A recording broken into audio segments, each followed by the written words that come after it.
Oil and grease from restaurants and other food service establishments can cause serious problems in the municipal sewer system, affecting many people and businesses. For the next few minutes, we will discuss these potential problems and how you can help avoid them. Improper disposal of grease may impact your business in many ways. If grease builds up in drains and sewer lines, sewage can back up into the floor drains, restrooms, and sinks. It can then expose people inside your establishment, other businesses, and homes to untreated sewage. A significant grease blockage may also interrupt operation of your business and others on your sewer line. If your business is responsible, the cost of having the affected sewer lines cleaned and other property damage may be charged back to you.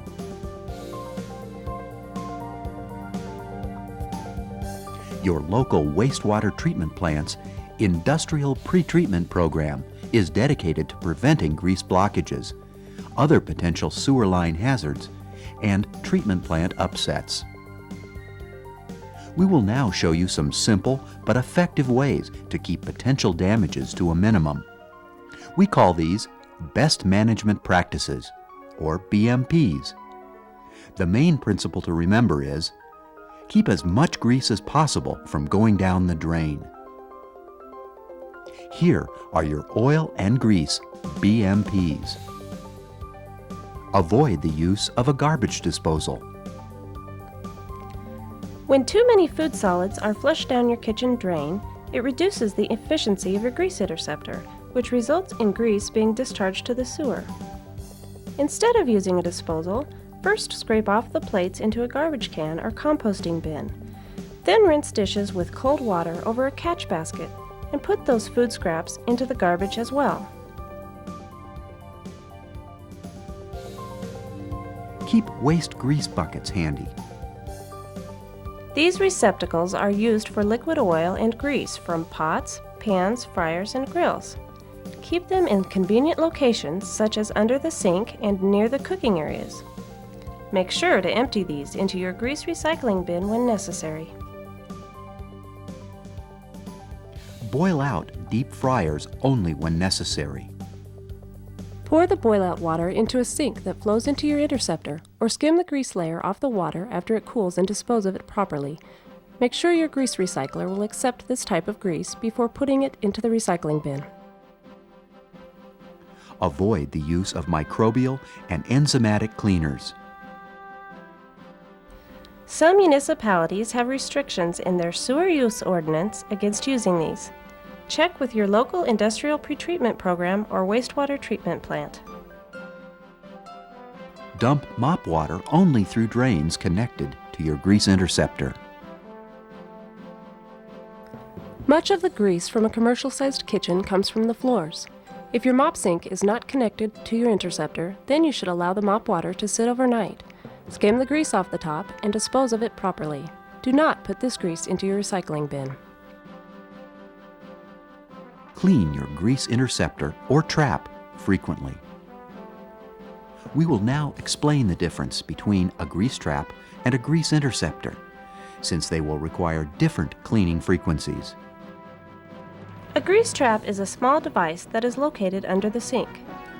In order for it to work effectively, it should be cleaned very frequently, possibly every day. Many traps are difficult to open, and the grease must be removed manually. This trap, however, has a convenient spigot for emptying the grease, which makes it much easier to clean.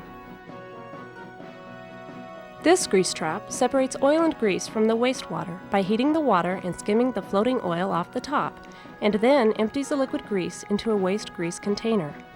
It requires frequent cleaning and maintenance and may need to be emptied every day.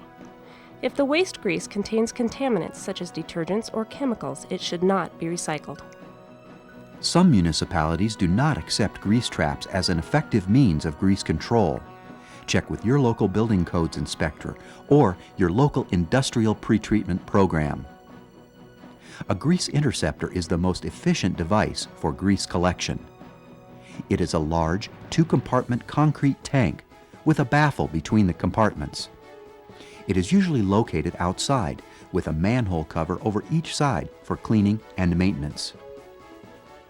It works by slowing down the flow long enough for the wastewater to cool and separate into 3 layers. The grease rises to the top, the water flows through the middle, and the solids settle out to the bottom. The inlet and outlet pipes are positioned so that, if it is properly maintained, only the water is discharged to the sewer. There are 2 basic methods for maintaining your grease interceptor. First, minimize surface grease.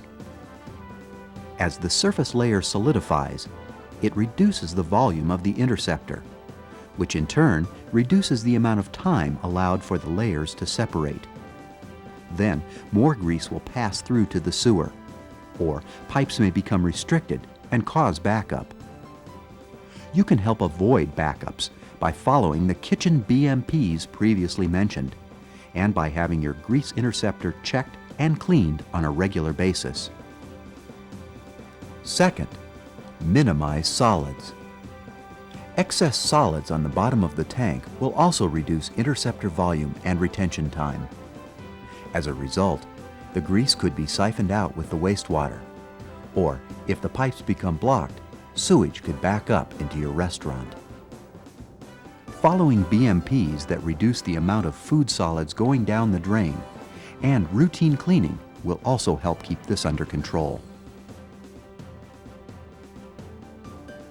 The size of your grease interceptor and the volume of customers your restaurant serves will help determine how often the interceptor needs to be cleaned. We recommend that you become familiar with your interceptor and your sanitation pumping contractor. Ask the pumping contractor that you use to recommend the frequency and set up a regular pumping schedule. When you have your interceptor cleaned, both compartments should be pumped, and its contents should be removed in the following order. The grease should be removed first, then the solids from the bottom, then the liquid, and finally the sides should be cleaned. Your pumping contractor should always follow this procedure, and nothing should ever be pumped back into the tank. To review, excess grease buildup in sewer lines can cause sewage to back up into homes and businesses, creating significant health and financial problems. Prevention is the key. Start in your kitchen by implementing the suggested best management practices. These simple housekeeping practices can save time and money in the end. Avoid the use of a garbage disposal. Keep waste grease buckets handy. Boil out deep fryers only when necessary. Avoid the use of microbial and enzymatic cleaners. Dump mop water only through drains connected to your grease interceptor. Clean your grease interceptor or trap frequently. In addition, get to know the company that cleans your grease interceptor. When you have it cleaned, make sure it is being done properly and thoroughly. Remember, each municipality has different regulations covering grease traps and interceptors, as well as the fines for damages incurred. If you do not know what these are, or if you have any questions about oil and grease, call your local wastewater treatment plant or industrial pretreatment program.